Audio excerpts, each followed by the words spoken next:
Welcome back to the Leeds Lens for your Leeds United 0, Brentford 0 match reaction. And I actually think, and people, you guys know where I'm at with this channel. You've seen me on this channel enough times. I have backed this manager to the hill. Earlier in the season, when it was going awfully, we're in the bottom three, I was very much that this manager should keep his job, should keep going, because I could see the provision and I could see the process that we were trying to do, in my opinion. It got to a point where it got ridiculously bad early in the season, but I thought he was doing, I still think we should have given him the credit and given him the time to try to turn this round. However, tonight he's killed us. He has killed us tonight. He has given us 20 minutes to win a 90-minute game. We should never have started in the way that we did tonight at all. He started again with no creators at all on the pitch, and I am sick to death of this now. And it's obvious because again tonight we don't create a chance to score a goal. And look, is the point the world's worst ever result? Is it like the Sunderland game? No, it isn't. But is this a game, another game that's gone past, that we've managed to not pick up the 3 points, where I feel like it's a game that Leeds United could win? And the worst thing I can say about that game tonight is that, again, Brentford came to us tonight and set up for a 0-0, and we've let them have a 0-0. In the Sunderland game, they set up for a 0-0, and we somehow managed to give them the game, and they won 1-0. Do I think that Brentford were actually better than Sunderland tonight? Slightly. I thought Thiago played well for them. I thought they had a load of decent options at times, and obviously created more than Sunderland did, but they've got better attackers than Sunderland have. But this is obviously on a Leeds United's point of view. I must admit, though, on the Brentford side, I'm surprised at how negative they were in the game. Why they came to Ellen Road for a 0-0 tonight, I'll never know. I thought that was pretty poor, to be honest, but that's up to them. But I don't really see how a 0-0 helps them in any way, shape or form. And truthfully, yes, the 0-0 is okay for us, because we were looking into this game going, you're probably going to need 2 wins and 2 draws. Well, we've knocked one of them draws off now. We need probably 2 wins and a draw now to stay in this division. But I thought the game was there to be more attacked tonight. And I must admit, people might disagree with this on the channel, and that's absolutely fine. People are entitled to their own opinions. But I must admit, I've seen on this channel a long time now, and I've been ill this week. Truthfully, I'm still a bit ill. But and apologies, there's been no videos this week, to be fair. But I've seen a lot of people calling for Nemecha and DCL to play as the front two, and they thought that was going to fix the problems. I've said on the channel, I don't think that'll be the fix, personally. I know people like that. I don't think it'll be the fix. And I think we've seen enough now to prove that that won't be the fix. I don't think it made any sort of difference against Sunderland. It didn't when he came on. I don't think it made any difference in the first half against Crystal Palace when it was Nemecha and DCL up there. And I think it made no difference tonight at all. We need more creators in this team. That's what we need. We don't have enough footballers in the team. That's the big issue. It ain't about we ain't got a striker that can sort of be a big lad and finish the chance. We need someone to create the chance in the first place. And tonight, again, there's just no creativity in the team at all. I mean, we've got Aronson, who is our creator. He's our number 10. The attacking midfielder is the creator. He gets brought off for a centre midfield player in Tanaka, who is more creative, by the way, than Aronson. Because Aronson, let's be honest, gets picks on how many kilometres he covers in a game, as opposed to how good he is on the ball, when he's actually our player that should be creative and should get on the ball. And he ain't had a goal contribution, since, I believe, since the 7th of January. Now, I'm not saying that's Aronson's fault. That's his game. That's what he's always been. But that's on the manager to fix it and not play him repeatedly when it's not the game for him. When we're going away to Old Trafford next week, pick Aronson, pick the runners. That's absolutely fine. When we're playing against teams who are coming to Ellen Road to get a 0-0, that's where you need your creators. That's where you need your Wilfred Nontos, your Noah Okafors, your Buenanotes, who we've just completely shadowed out the team. Who, by the way, these are the sort of games that we bought Buenanote in for. When we signed Buenanote in January, and I don't want to go on about Buenanote because we've got enough other creators that are not playing it as well, but when we signed Buenanote in January, I said there'd be games in the back end of the season where we're playing against a team who are coming to Ellen Road to get a 0-0. We've already seen 2 now in Sunderland and Brentford, and we've both not scored a goal in either of them. And we're going to have Wolves and Burnley, where it's going to be exactly the same. They're going to come to Ellen Road, and they're going to try and play for a 0-0. Them games were the reason we bought Facundo Buenanote, because he's got the spark. He's a creator who can actually do something when he gets on the ball, and that's what we're missing. We ain't got any creators. There's no linchpin between the holding midfield players and the front three. There ain't any linchpin at all. We get it into Ampadu. He looks around, scallers around, and it's a long ball at Calvert-Lewin usually, because there's no options in that pocket. That's where Aaron should be. The number 10 in this system, and I put a tweet out at half-time saying this, and apologies, I feel like I'm talking fast here, but I'm just frustrated, and I just want to sort of fire all your thoughts at you guys. But the number 10 in this team is massively important. That's a key role, because we haven't got many creators. So the creators that we have on the pitch, e.g. Brendan Aronson, e.g., yeah, Brendan Aronson has to get on the ball and has to dictate the game, but he's not that sort of player, which is why he shouldn't be in the team for these sort of games. Tonight, for me, it should have. How Wilfred Gnonto doesn't see the pitch tonight, I don't understand. I don't know how he doesn't see the pitch. We saw Wilfred Gnonto play against Norwich, be really creative. We saw him come against Sunderland in the limited amount of time he had, be creative. That's what he is. Okafor's a bit different. Okafor's a 1-versus-1 dribbler, wants to get down the line, beat a man 1v1, which can create an opening, but he's a different sort of player. Gnonto is a different sort of player to that. For me, Gnonto can do that a bit, but he's also a player that wants to get on the ball and make passes, see them little passes between the channels to open up a defence. And it's the same with Buonanotte, and the sense, it's the same with Tanaka in a roundabout way. Just Tanaka's probably got a bit more defensive work about his game, in my opinion. But them players were exactly the players that were missing tonight. We needed as many of them on as humanly possible. There's an argument tonight, even people like Stack are not a massive creator. Maybe it wasn't a game for him. Now, I would have played Stack, and I think a lot of you guys would as well. I don't think there's a Leeds fan that wouldn't have played Stack tonight. But it wasn't really a game for the more powerful players. Now, Stack's got a bit more in terms of he can get on the ball and he can do stuff, so I would have played him. But tonight, to not start the game with anyone really of any creative capacity against a team coming to Ellen Road for a 0-0, when we've just done that against Sunderland and just done that against Palace away in the first half and not had any success, is madness. And as I said, I could accept it more in the Sunderland game because I looked at it and went, look, I disagree with how he did it. I think he got it wrong, but he's managed really well for a while now. People can make mistakes, but we've now seen back-to-back games after that with the same problem again, and he's failing to do it again and again and again. And you are seeing it now on the pitch, because now we can talk about Forest not scoring goals. Well, we haven't scored in 4 games ourselves now, and the one time we've actually played creators, I know it was against Norwich, but they're playing well at this moment in time, but we scored 3 goals in that game. And that's what he's got to learn. It was just too late. Everything was too late. We started tonight. We ended the game tonight with a better team than we started with it for that particular game. Now, playing a back 4 with Dan James on one side and Okafor on the other and DCL and Tanaka in the midfield is probably not the setup to go to the Man United game in. But it was definitely set up to play against a Brentford team who were going to sit in for a point tonight. That was the play tonight. It was the same in the Sunderland game. And as I said, it was the same in the Palace game. Now, we can forgive the Palace game, as I said, because we went down to 10 men in the second half, and that's fine. But the problem was still there in the first half, which we don't talk about. So look, that's kind of where I'm at with it, if I'm being totally honest with you. Anyway, I'll get into some of your guys' comments. And as I said, if you watched the game tonight, which I'm sure you all did, there's 24, I think 25 people in the chat right now live. Let me know what you think. Maybe I'm misreading it, but that's the way I see it. That's the way I see it. Reyes says, really good to see James, Tanaka and Okafor look so good out there, especially Okafor and Tanaka, who haven't played in a while. Look, I think what it is, I actually thought Okafor wasn't that particularly great when he came on, but I can forgive that because he's a player that, because these creative players are going to have bad games because they've got to take risks when they get on the ball. That's the whole job. And when you take risks, you don't always get it right. The risks can sometimes go the other way and go wrong. But that's what they need to do. They need players that are going to make and take risks. And the players that are going to do that are the likes of Okafors, the likes of Tanakas. These are the sort of players that do that, and they win you games like that. But they can also lose you games. But that's the flip side, and that's where Daniel Farke. I've had a problem with Farke. My one big thing is, I think creative players he struggles to manage, which surprises me because actually when you look back at his future teams, look, I don't know loads about his Borussia Mönchengladbach time, but I looked at his Norwich time and he had one of the best number 10s in the Championship of Emi Buendia. And actually, even when Buendia went into the Premier League, again he performed really well. Where is our Emi Buendia in this team? Where is he? Well, we've got players that can do that role. They're not playing. Play the Emi Buendia type player. You need them. You have to have them, otherwise you won't score goals. These defences we're playing against, especially when they come for a 0-0, they're too defensively rigid, they're too defensively solid. You're not just going to score a goal. You might nick one from a set piece, you might nick one from a mistake, but you're not going to nick one from anything else. It's just not where you're going to nick one from. You aren't going to score a goal otherwise. You need more creators on the pitch. And as I said, how Gnonto doesn't feature tonight is beyond me. I don't understand it. And tonight, this tonight is a conversation, and again creates the conversation for next season, because I think we've got people in the fan base, and I can see some people in the chat already about the fan base talking, who sort of I know are Daniel Farke outers, and tonight gives them credit because tonight is exactly exactly their issue with Daniel Farke. Anyone that has an issue with Daniel Farke uses an issue because we don't play enough attacking players and we don't go for games enough. That is usually his criticism from what I've seen.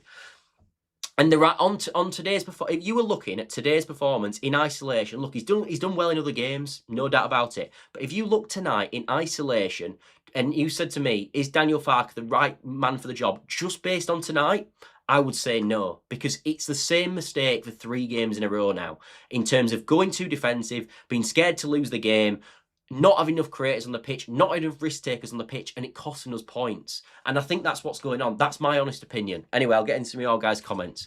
We need a new manager, and I'm talking elite if we stay up. I like Farke and appreciate what he's done, but Leeds are a big club and we need better. As I said, for people who want Daniel Farke out, who, as I said, I think based on tonight's performance, I understand why people will be frustrated with that, because I'm frustrated, and I'm one of Daniel Farke's biggest supporters. So if one of Daniel Farke's biggest supporters is frustrated with that tonight, I'm sure people who are not as forgiving as I am with Daniel Farke and don't like him as much and don't want him to be the gaffer are even more frustrated. Because as I said, and this sums up tonight, he gave us 20 minutes to win a 90-minute game of football. That's what he did. That's what he did.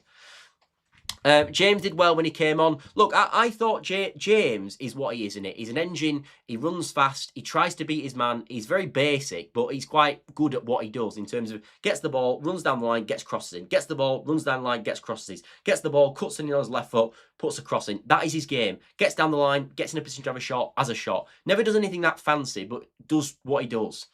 And he does offer something when he comes on. He just sometimes makes the wrong decisions, which is why I didn't think he was the player to bring on, personally. But that's just me. Ayo, Perot, Nonto should be on the pitch. Farke's a clown, says Easy. I disagree on Perot, but even tonight, I don't disagree massively with Perot. I think, again, someone a bit more creative, like Perot, might have been the one. For me, Perot's more of a finisher, Easy, and I think you agree with that as well when we've talked about Perot. We just see him in a different light, really. But I think you see him more as a finisher. I think you'll admit, though, tonight, it wasn't a finisher's problem. We didn't create any chances. So you need more people who are going to create chances. We didn't need more people who are going to put the ball in the back of the net. Nemec's not bad at putting the ball back in the net. He ain't going to put the ball in the back of the net, though, if he's playing off the left wing, which, by the way, is another thing. Why is Nemecha playing off the left wing? What is that about? That is nonsense. It really is. I feel sorry for Nonto, so do I. I think Nonto either needs a new club now, or we need a new manager for Nonto. I don't see we can go into next season now with Farke as manager and Nonto again. I almost feel bad for him, because the thing is with Nonto, I think when we played away at Birmingham, I think Farke got a lot more sort of credit from the fan base in terms of the Birmingham game. A lot of the players, a lot of the fan base have called for, the likes of Tanakas, Nontos, Buenotes, they all had stinkers. Longstaffs as well, they all had stinkers in that game. We actually saw them play against Norwich and put a really good performance in. And I said if they played well in that Norwich game, they deserve a chance. And since that point, they hadn't really had a chance. And that's unfair and that's wrong, in my opinion, because you are giving them the chance in the FA Cup to prove themselves. If they do that, you've got to then give them the opportunity. And he didn't do that. And again, that's wrong. That is wrong. And that's why I feel sorry for Nonto. I won't feel sorry for him if when he got his chances, he was throwing in stinkers. But when you put in a good performance, you deserve then to have more chance of selection. Whereas Okafor tonight just comes straight back in the team as soon as he's back fit. Straight into, he's the first sub ahead of Nonto, which I thought was wrong anyway, because I think they're different sort of wingers. Mateo Joseph and Gellart would have a fresh start under a new manager. Nemecha as a winger is stupid. I agree. I completely agree. We have a good squad, but the worst manager in the Premier League. I think that's harsh. I don't think he's the worst manager in the league. Like, I think you're looking more towards Scott Parker's, who is literally awful at this moment in time. I think there is worse managers in the division. But and as I said, Easy, for me tonight, if you want me to sort of talk about Daniel Farke in the way that a lot of what you say about Farke, we can agree all day tonight. Because for me, as I said, if I'm looking at next season, we're not replacing the manager now. It ain't going to happen. It's too late in the season. There'd be no point. But in my opinion, maybe people would, but I wouldn't do that personally. But what I will say is, I think if you're looking at next season, he hasn't done himself any favours tonight for putting himself in the window for getting a new contract and being the manager of Leeds United next season at all. Because I think Pereira was at the game tonight, and I'm convinced he looks at it and thinks that's handbrake on when it didn't need to be. However, I must admit, there's also sort of stuff in this as well that we can talk about. There is also stuff like Bogle was awful tonight, for example. Like, he had an awful game, and that's where sort of naturally that isn't his fault. Like, we all of us would have picked Jayden Bogle as our right wing back tonight. All of us would have done that, and he was awful tonight. He couldn't pass a ball to save his life. In fact, to be honest with you, he's been pretty crap for a while now. and I think obviously that's why he didn't play against Crystal Palace. But truthfully, as I said, Bogle was awful, and that's stuff that the manager can't control. He's picked the right player there, and it's not worked. Where I have more criticism, as I said, is and I don't want to talk about it, but it's just the lack of creators that we've got on the pitch. We have a good Premier League squad, but I've read that one. Buonanotte, apologies for spelling his name wrong, but what are we getting him for? We need a cover for a left wing back. Well, we brought Buonanotte, mate, for games like tonight. That's what we brought him for. As I said, when we signed Buonanotte, and I've already said this in the video anyway, but I'm happy to say it again. When we signed Buonanotte, I said the games that we'll need him for is not when we go away to Old Trafford or away to the Emirates or away to Chelsea. They were never going to be the games for Buonanotte. The games for Buonanotte were going to be at home against teams that are coming to Elland Road to get a 0-0. And already we've seen Sunderland do that, and we've seen Brentford do that. Both games, he would have been perfect in both of them. And he was perfect against Burnley, and he was perfect against Wolves. Because that's another thing to mention with tonight, is that we've now obviously got Burnley and Wolves at home, who, by the way, are going to play exactly like Sunderland did, and exactly like Brentford did tonight. Now, admittedly, they're not as good, so they might make a mistake. But although Wolves have, to be fair, turned it round recently and are much better. And actually, I watched Burnley today away at Fulham, and they weren't awful in the game, to be honest. But, you know, thinking positively, I think the players will carry us through. Mate, I hope you're right. I hope you're right. But we don't have any... If he's not picking any creators, mate, I don't see where the goals are coming from. Do you know what I mean? Do you know what I mean? I don't see... I honestly don't see how we're going to score a goal at this moment, because we're just not picking. We're not picking anybody that's going to create a chance. Like, you need in your team, you need defenders who are going to stop the ball going back at net as a blanket statement. You need midfielders who are going to protect the defence. Then you need midfielders who are going to help the attack, and wingers who are going to help the attack. We ain't got that. We've just got attackers who are there to put ball in net, but we ain't got anyone that's going to create it for them to put ball in net. I know that I've said it over and over again, but that is the story of today's game. And the other thing to mention, to be fair as well with this, is we did miss Goodmanson at full-back, because I've said for a while that Justin, for me, at left wing-back will be a disaster when we see it. And I know he played away at Everton and did an okay job in that game, but obviously that game was much more open and obviously suited him much more because of that. Whereas tonight, where they were sat in a low block, I mean, he was just an absolute... It's not massively his fault. And that ain't Daniel Farke's fault, because he ain't got another wing-back. Unless you're going to play Sam Byram, which nobody's playing Sam Byram, let's be honest. So there was nothing he could do. He had to pick Justin there. But in the same breath, it didn't work at all, did it? It was a bit of a disaster, if we're being totally honest. And we did miss Goodmanson, because Goodmanson, actually, for a fullback, he's actually quite a good dribbler. He's quite good at getting to the byline and creating moments and overlapping and all that. He's very good at. And we had nothing down that left-hand side at all. I mean, truthfully, a left-hand side where your left winger is Nemecha and your left wing-back is James Justin, you are never creating anything down the left-hand side at all. Let's be totally honest. What else do I want to mention? I also think, to be fair, Beale didn't have an amazing game tonight. I know Thiago didn't have a lot of moments to score goals tonight, but I thought he won the battle against Beale. I actually thought, as I said, Thiago looked really good tonight. I thought he held Beale off really well, brought us into play. He looked like a top striker. He looked like a striker, actually, that he's maybe better than I thought he was. I thought he was a decent finisher, but I didn't think he'd be as good at bringing people into play. Look, it was an awful game for Thiago tonight. There was nothing to do. There was nothing in terms of a creative standpoint for him to do. There was no things to get on the end of, because Brentford, truthfully, I can't believe, as I said, I am surprised how negative Keith Andrews set them up, because I don't know what a point... I can almost get a bit more what the point does for us. Like, Forest are playing Spurs tomorrow. If they draw and West Ham lose at Villa, it's probably not an awful point for us.